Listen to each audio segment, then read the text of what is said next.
From the KLFY News 10 Sports Center, here's Logan Reaver. Good evening and welcome in. I know how you are all feeling, Saints fans.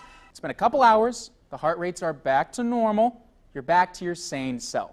But we're going to relive that magic one more time, so break out the leftover Halloween candy, the zero-calorie sodas. We want to keep that figure right. Let's show you the rush of adrenaline from the Superdome this afternoon. Drew had a mountain to climb in this one, and here's why. Saints down 4, make it more. Cousins blasted in the pocket due to the all-out blitz, leaves Ryan Grant lonelier than a skipped prom date. Then, more abandonment. Jeremy Sprinkle, not kidding on that last name, he's into the end zone now, and he's going to do a little branding afterwards, but there's a reason he's a future Hall of Famer. Drew Brees to Josh Hill, one possession game. And with under a minute left now, we're going to have Drew one more time, this time courtesy of Alvin Kamara. He's going to play some pinball with himself, and boom, he's in. Two-pointer is good. We're back even. Single biggest play of the game. Skins in position to get a game-winning field goal. Cousins, miscommunication, and wow, was it costly. 10 yards back and a 10-second runoff. No timeouts. Von Bell sniffs out the threat. To OT we go. And in the extra frame, Ingram in full massive man mode. Finally brought down at the 10, and that set up Will Lutz from 28. Pure. Against all odds, they find a way to make it 8 after the game. Ingram talking metaphors for life.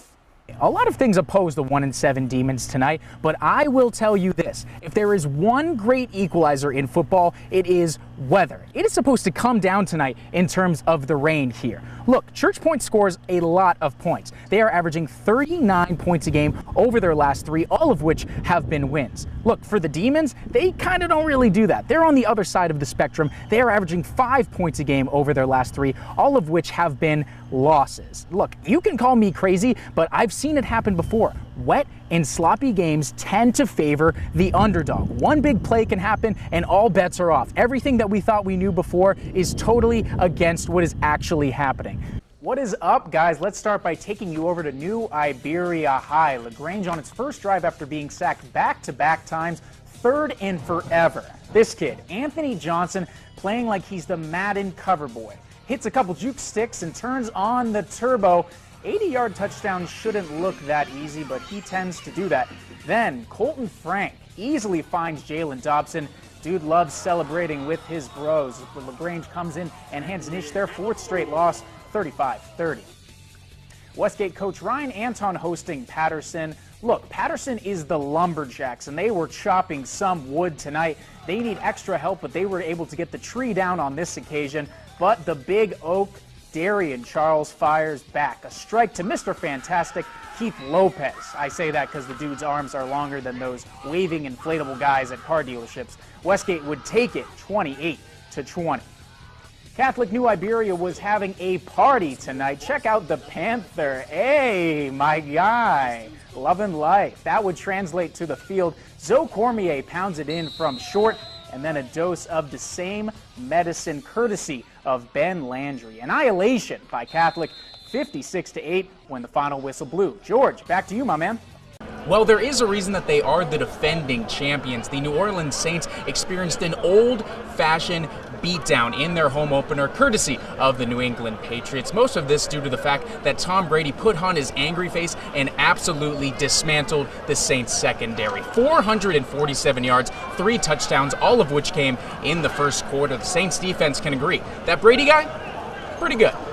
I don't know if you guys can feel it, but the buzz is evident. The Houston Astros have a chance to grab a 3-1 World Series lead tonight and have a shot to win the whole thing at home tomorrow night. But first things first, they have to take care of business tonight. How things have changed from the despair in the late innings of Game 2 and where they stand now with back-to-back wins. Houston is undefeated at 7-0 in their home ballpark of Minute Maid. Part of the reason this playoff run has been so special is due to the events of Hurricane Harvey, and now they follow it up with stellar play in the place of tragedy. Manager A.J. Hinch says it's a place like no other. It is a wet and soggy atmosphere down here, guys, but that will not let the crowds be affected. Take a look. We still have a number of people out here at New Iberia High School. You can't keep these people away from the game of football. The game has been pretty symbolic of that. A lot of turnovers and a lot of penalties. A lot of guys slipping all over the field, but I will tell you something that is not slipping. The Louisville Marching Band. Guys, take us away.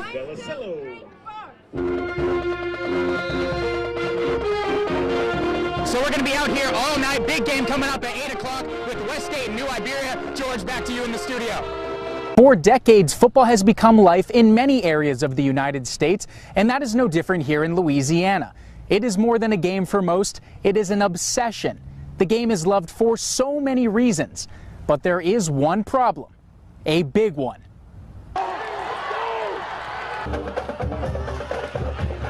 Concussions. Head trauma has become more and more exposed in recent years and has come to a head in a recent study by the Journal of the American Medical Association. They studied former football players' brains and found that out of the 202 that were donated, nearly 90% were diagnosed with CTE.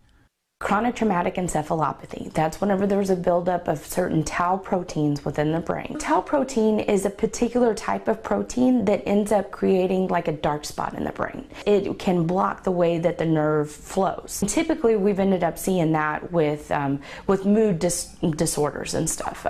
Headaches, the mood disruption, sadness, and many committing suicide because of the depression and other problems that they have with it too. Brains of 14 former high school players were studied, with over 1/5 resulting in CTE. Almost every high school in southern Louisiana has a concussion protocol they follow for their players. At Karen Crow High School, it is as extensive as it gets. Initially, we do what we call baseline concussion testing. It's a neurocognitive program, meaning it's measuring how the brain is functioning at the time, how they're thinking, their reaction time, their memory. Then if they do have a concussion, we start the protocol, which is, we monitor their symptoms, and after about 48 hours, we do a post-test, kind of see where they're at according to what their baseline scores were. And it gives a good indicator of how serious, I guess, the concussion is. Then at that point, we get them to the physician. If symptoms come back, then we have to back off on our protocol. We may start back to level 1 of rest. The initial post-concussion time period is vital. This all starts with the player being honest with the training staff and, more importantly, honest with himself. And it's scary, a 13 to really 18-year-old kid taking a shot can really cause significant damage. I mean, a lot of times now these kids are playing ball 5, 6 years old and taking these type of hits. If you ask a kid if he wants to play, more than likely he's going to say yes, whether he has a broken leg or he can't see straight. As for the players themselves, it is hard to keep them away from the game. I can get back and walk again, I'll still play. I've had about two, 3 concussions, and I've got a lot of, information from doctors telling us, it's end of career and all that, but I try to think past it, but I know it's reality. It is clear that leagues and coaches are doing everything in their power to protect players now and going forward.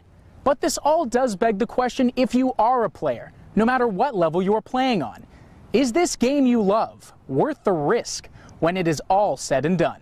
Reporting in Lafayette, Logan Reaver, KLFY News 10.